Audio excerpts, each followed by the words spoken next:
Welcome to another exercise for the workbook Statistics. This time I'm going to talk about the calculation of measures of central tendency for unclassified data.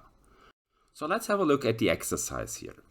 Our task in this case, an Instagram influencer considered exemplary 10 randomly selected posts and summarizes below the respective likes in 100, and giving us this data set with 10 observations.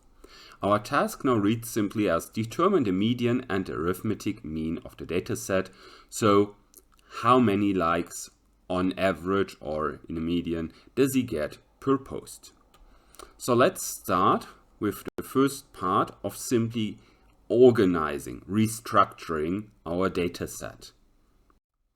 Meaning I'm going to take my dataset and I'm going to order this from smallest to largest value. So I'm ordering it in an ascending fashion, starting with the smallest value and always increasing for the next observation. So in the end, I will get this final data set starting at 0.8, the smallest value, ending at 31.4, the largest value. Because this I'm going to need if I'm calculating the median. That's actually the first part we're going to do here. We're going to calculate the median. For the median, I always have to decide first which of the two formulas I have here I'm going to use. This is dependent on whether I have an even or an odd number of observations. Here I have 10 observations, so I have an even number of observations, meaning I'm going to use the first formula. For the first formula, I need the indices of the two axes here. So I need to know which of the observations am I going to use. So I need 1/2 times n and 1/2 times n plus 1. 1/2 times 10 is 5 plus 1 is 6.